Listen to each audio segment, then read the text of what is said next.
Hello दोस्तों, स्वागत है आप सभी का टू द पॉइंट के इंडियन इकोनॉमी के सेशंस में। आज का हमारा टॉपिक छोटा है लेकिन बहुत ही इंपॉर्टेंट है। हम इंडियन इकोनॉमी का एक ओवरव्यू जानने की कोशिश करेंगे, यानी कि जानने की कोशिश करेंगे कि दरअसल इंडियन इकोनॉमी है क्या क्या। ये अग्रेरियन इकोनॉमी है, इंडस्ट्रियलाइज्ड इकोनॉमी है, और इंडिया में जो है इंपोर्ट्स, नेट इंपोर्ट्स, एक्सपोर्ट्स वगैरह अपडेटेड जो डाटा हमें चाहिए वो कितना है, कितने अमाउंट में हो रहा है, इन सभी के बारे में बेसिक डिटेल्स जो हम जानने की कोशिश करेंगे। तो आइए आज का चैप्टर शुरू करते हैं, Indian economy and overview. The economy of India is characterized as a middle income developing market economy. Middle income developing market economy. Middle income के लोग यहाँ पर ज़्यादा हैं ऑफ कोर्स, और इनकम लेवल्स भी इंडिया में मिडिल इनकम जो जिसे हम कहते हैं वो ज़्यादा है। और ये डेवलपिंग मार्केट इकोनॉमी है, डेवलप्ड नहीं है, अभी डेवलप हो रहा है। तो इंडिया के इंपॉर्टेंट कैरेक्टरिस्टिक्स ये है कि यहाँ पर ज़्यादातर लोग जो हैं वो मिडिल क्लास हैं, मिडिल इनकम है, और जो इंडिया है वो डेवलपिंग इकोनॉमी के कैटेगरी में आता है, डेवलप्ड इकोनॉमी के नहीं। It is the world's sixth largest economy by nominal GDP and the third largest by power purchasing parity. जब हम nominal GDP की बात करते हैं, ना कि GDP के बारे में हमने देखा ग्रॉस डोमेस्टिक प्रोडक्ट, तो उस ग्रॉस डोमेस्टिक प्रोडक्ट के बलबूते पर अगर हम दुनिया भर के कंट्रीज को कंपेयर करें तो इंडिया जो है वो सिक्स्थ लार्जेस्ट इकोनॉमी बनता है। $2 ट्रिलियन की जो है हमारी इकोनॉमी है as of now. Prime minister Narendra Modi ने एक टारगेट दिया हुआ है कि 2025 तक हमें इसे $5 ट्रिलियन की इकोनॉमी बनानी है। तो जाहिर सी बात है कि जब हम नॉमिनल जीडीपी की बात करते हैं तो इंडिया सिक्स्थ लार्जेस्ट है, लेकिन पावर परचेजिंग पैरिटी बहुत ही इंपॉर्टेंट टर्म है। पावर परचेजिंग पैरिटी जो है, it is an economic theory that allows the comparison of purchasing power of various world currencies to one another, यानी कि आपके करेंसी का पावर कितना है वर्ल्ड मार्केट में। मान लेते हैं कि 10 रुपए लेकर आप इंडिया में क्या खरीद सकते हैं, और बाकी के दूसरे कंट्रीज में जाकर यही 10 रुपए अगर वहां पर कन्वर्ट करेंगे तो वहां पर क्या खरीद सकते हैं, यानी कि हर अलग अलग कंट्री के जो अलग अलग करेंसीज हैं उनसे आप कितना परचेस कर सकते हैं। जब एक ही वैल्यू कंसिडर किया जाएगा तो इसे पावर परचेसिंग पैरिटी कहते हैं। तो उस टर्म्स में अगर देखा जाए तो इंडिया जो है वो थर्ड लार्जेस्ट इकोनॉमी मानी जाएगी। According to International Monetary Fund, on a per capita income basis, India ranked 142 by GDP nominal and 124th by GDP power purchasing parity in 2020। तो IMF के मुताबिक पर कैपिटा इनकम के बेसिस पर यहाँ पर तो हमने नॉमिनल जीडीपी के टर्म्स में देखा, यानी कि इकोनॉमी के जो ओवरऑल जो वैल्यू था उसके टर्म्स पर, लेकिन पर कैपिटा इनकम के बेसिस पर देखें तो यहाँ पर अच्छे खासे आंकड़े नहीं है। On an average somewhere it is around 38,000 rupees per capita income India का। तो इसे बहुत ज़्यादा डेवलप करना है। From independence in 1947 until 1991, successive governments promoted protectionist economic policies with extensive state intervention and economic regulation in form of licence raj. 1991 के reforms के बारे में हम आगे के चैप्टर्स में बात करेंगे कि भाई वहाँ पर हुआ क्या था, किस लिए जो है मनमोहन सिंह जैसे एक जो हमारे फॉर्मर प्राइम मिनिस्टर थे उन्हें इतना क्रूशियल क्यों माना जाता था 1990s में, क्योंकि उन्होंने लिबरलाइजेशन, प्राइवेटाइजेशन और ग्लोबलाइजेशन के पाथ पर जो है इंडिया को लाया हुआ था। ये एलपीजी मॉडल क्या है हम उस चैप्टर में पढ़ेंगे जब हम 1991 इकोनॉमिक रिफॉर्म्स के बारे में पढ़ेंगे। तो बस फिलहाल के लिए इतना याद रखिएगा कि 1947 से 1991 तक इंडिया जो था वो एक क्लोज्ड इकोनॉमी था, यानी कि बाहर से जो है प्रोडक्ट्स या फिर बाहर के कंपनीज हमें अंदर आने नहीं देते थे, या फिर उन पर इतना इंपोर्ट ड्यूटी लगाया जाता था कि भाई यहाँ पर उन्हें लाकर बेचना इट वाज लिटरली इम्पॉसिबल। तो जाहिर सी बात है कि मोनोपोली जो होती थी अलग अलग मार्केट्स में वो सभी गवर्नमेंट की होती ही थी। सरकार फ्रिज भी प्रोवाइड कर रही थी, यानी कि प्रोडक्शन कर रही थी, सरकार लैंडलाइंस वगैरह भी प्रोवाइड कर रही थी उस जमाने में। तो गवर्नमेंट जो थी वो हर जगह पर थी, बैंकिंग से लेकर पीएसयू से लेकर हर जगह। लेकिन 1991 में इस फिनोमिना को चेंज किया गया और इंडिया को एक ओपन इकोनॉमी बनाया गया ताकि इंटरनेशनल जो लेवल के कंपनीज, कॉर्पोरेट जो थे उन्हें अंदर आने की इजाज़त दी गई, यहाँ पर compete और कंपेयर करने की उन्हें इजाज़त दी गई। हम इन सभी के बारे में हमारे आगे के चैप्टर्स में पढ़ेंगे। तो the end of Cold War and an acute balance of payment crisis in 1991 led to the adoption of a broad economic liberalization in India। तो कोल्ड वॉर भी खत्म हुआ था उस वक्त, यूएसएसआर को डिसबैन किया गया था एंड रशिया इकलौता बच चुका था, and USA literally proclaimed itself to be the world leader. और जाहिर सी बात है कि डॉलर जो था वो हार्ड करेंसी बन चुका था उस वक्त। आज भी dollar is considered to be one of the best hard currencies. तो इस तरीके से ग्लोबल इकोनॉमिक ऑर्डर के हिसाब से इंडिया को चलना बहुत जरूरी था, क्योंकि इंडिया जो था वो ज़्यादातर यूएसएसआर लीनिंग था, क्योंकि सोशलिस्ट आइडियोलॉजीज इंडिया में है, प्रियम्बल में भी इंडिया के आप देख सकते हैं India is a socialist sovereign democratic Republic. तो जाहिर सी बात है कि चाहिए था कि हम थोड़ा कैपिटलिस्ट टच दें, थोड़ा फ्री मार्केट को जो है इंट्रोड्यूस करवाएं। इन सभी के बारे में हम अपने इकोनॉमिक क्राइसिस 1991 के चैप्टर में बात करेंगे।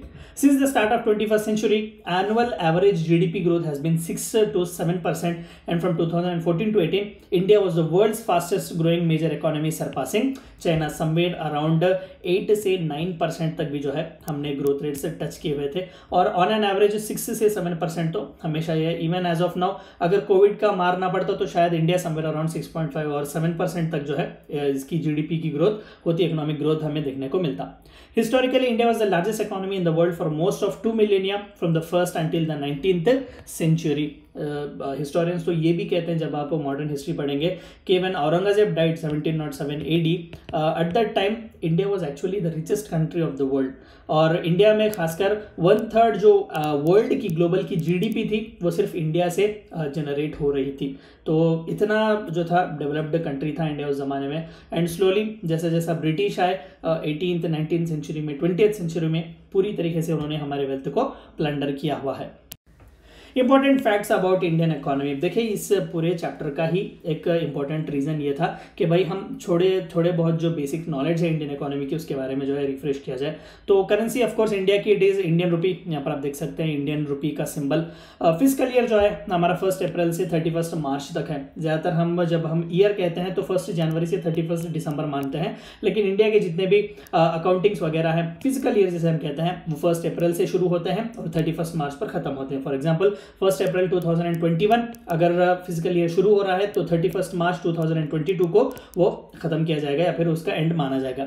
तो हमारा इंडिया जो है वो किस कंट्री ग्रुप में आता है? ऑफकोर्स जैसे कि मैंने कहा कि डेवलपिंग, एमर्जिंग या फिर लोअर मिडिल इनकम इकोनॉमी या फिर न्यूली इंडस्ट्रियलाइज्ड कंट्री के कैटेगरी में आता है। ये सभी टर्म्स कहीं पर भी इस्तेमाल किया जाए तो वो इंडिया को ही डिनोट कर रहे हैं, या फिर इंडिया को डिनोट करने के लिए आप इन सभी टर्म्स में से कोई भी एक टर्म इस्तेमाल कर सकते हैं। आप उसे डेवलपिंग इकोनॉमी भी कहें, इमर्जिंग इकोनॉमी कहें, लोअर मिडिल इनकम इकोनॉमी कहें, न्यूली इंडस्ट्रियलाइज्ड कंट्री भी कहें, क्योंकि बहुत ही 1947 में ही हमें इंडिपेंडेंस मिला, अभी हम इंडस्ट्रियलाइज्ड हो रहे हैं।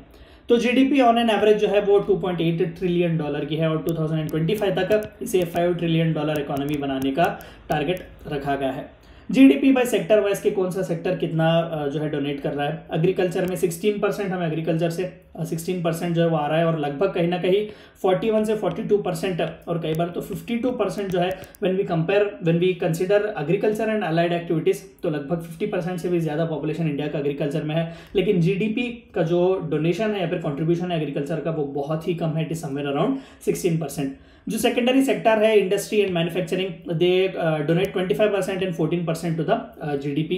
एंड सर्विस सेक्टर जो कि बहुत ही नया है और ज़्यादा योगदान इंडिया को दे रहा है और समवेयर अराउंड 49.9% या फिर एवरेज 50% जो जीडीपी इंडिया को मिल रही है वो सर्विस सेक्टर से, ये बैंकिंग, एजुकेशन, टूरिज्म वगैरह इन सभी से जो है इंडिया को अपनी मेजॉरिटी ऑफ द जीडीपी मिल रही है। और ये लेटेस्ट आंकड़े हैं फाइनेंशियल 2019 के। लेबर फोर्स बाय ऑक्यूपेशन के इंडिया में जितना भी लेबर फोर्स है वो किस किस सेक्टर में ऑक्यूपाइड है? एग्रीकल्चर में सबसे ज्यादा 41.49%, industry that is secondary sector में somewhere around 26.183% and service sector में that is the fastest growing sector somewhere around 32.327%। ये फाइनेंशियल ईयर 2020 के आंकड़े हैं। एंड अगेन अनएम्प्लॉयमेंट इंडिया का 5.4% है या फिर ऑन एन एवरेज 6% आप कह सकते हैं इंडिया में जो अनएम्प्लॉयमेंट रेट है। इंडिया के मेन इंडस्ट्रीज क्या है? टेक्सटाइल इंडस्ट्रीज है, केमिकल्स हैं, food processing, agri business, handicrafts, petroleum, petrochemicals, gems and jewellery etcetera. इन सभी में जो है इंडिया की मेन इंडस्ट्रीज हैं। एक्सपोर्ट्स इंपोर्ट्स भी बहुत अच्छे होते हैं इन सभी इंडस्ट्रीज में और खासकर टेक्सटाइल जो है वो बहुत ही मेजर इंडस्ट्री मानी जाती है इंडिया में।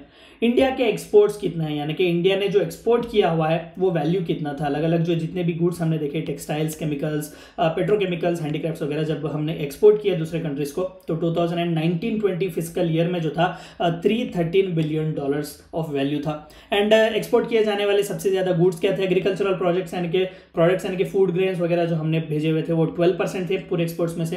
Fuels and mining products were 18.5%, manufacturing goods textiles वगैरह जो थे वो 68.7 सबसे ज़्यादा मैन्युफैक्चर्ड प्रोडक्ट्स ही हैं जो इंडिया से एक्सपोर्ट होते हैं। एंड अदर बाकी के जितने भी छोटे छोटे फार्मास्यूटिकल हैंडीक्राफ्ट्स वगैरह है ये सभी जो थे वो 0.8% थे।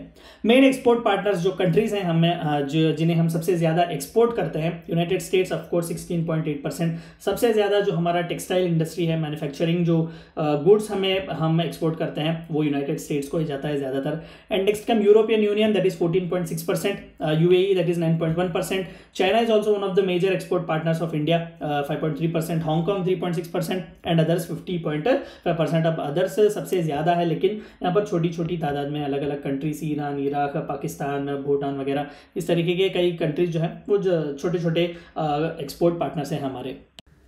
इंपोर्ट्स के बारे में थोड़ा बहुत बात, अभी हमने देखा कि एक्सपोर्ट 313 बिलियन डॉलर्स थे, लेकिन इंपोर्ट्स जो है वो उससे भी ज़्यादा हैं। इंपोर्ट्स जो है वो 474 बिलियन है, यानी कि अभी हम सेल्फ सफिशिएंट नहीं है।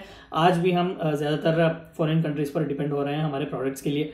ये भी 2019-20 के ही आंकड़े हैं। तो इंपोर्ट हमने क्या किया हुआ है, गुड्स एग्रीकल्चरल प्रोडक्ट्स। देखिए एग्रीकल्चरल प्रोडक्ट्स हम एक्सपोर्ट भी कर रहे हैं, इंपोर्ट भी कर रहे हैं, यानी कि जहाँ कहीं पर भी डिफिशियंसी है फूड ग्रेन्स वगैरह की हम उन्हें इंपोर्ट करते हैं। 5.5% out of the total imported goods हमने एग्रीकल्चरल प्रोडक्ट्स इंपोर्ट किए हैं। फ्यूल्स एंड माइनिंग प्रोडक्ट्स ये भी ज़्यादा है, 38.6%, मैन्युफैक्चरर्स 47.9% एंड अदर्स 8%। ये सभी जो प्रोडक्ट हैं हमने इंपोर्ट किए हुए हैं, यानी कि मंगवाए हुए हैं इंडिया में। एक्सपोर्ट यानी कि जो हमने बेचे हुए हैं, बाहर भेजे हुए हैं। Main import partners are China. This is one of the reason why China dominates. China के बारे में सोचने के लिए भी इंडिया एक दो बार झिझकता है। This is because of that reason. ज़्यादातर इलेक्ट्रॉनिक प्रोडक्ट्स ही हमें चाइना से मिलते हैं। 14.3% मेजर इंपोर्ट पार्टनर है चाइना, यानी कि चाइना जो है वो सबसे ज़्यादा एक्सपोर्ट कर रहा है इंडिया को, और इंडिया सबसे ज़्यादा इंपोर्ट चाइना से करता है। यूरोपियन यूनियन, यानी कि पूरा यूरोपियन यूनियन जो अलग अलग यूरोपियन कंट्रीज हैं वहाँ से हमें 8.9% देखने को मिलता है। यूएस से हम 7.3% प्रोडक्ट इंपोर्ट करते हैं। UAE जो है हमें 6.3%, सऊदी अरेबिया 5.6%। ये सभी यहाँ पर ज़्यादातर हम क्रूड ऑयल वगैरह मंगवाते हैं यहाँ से, तो ये भी अच्छी खासी तादाद में। एंड अदर्स अलग अलग जो कंट्रीज हैं, नेचुरल गैसेस वगैरह हम वहाँ से मंगवाते हैं। जो केमिकल्स वगैरह, फार्मास्यूटिकल इंडस्ट्री भी अच्छी खासी हम इंपोर्ट करते हैं, तो वो भी जो है अदर कंट्रीज में 57.5% ऑफ और इंपोर्ट्स हैं।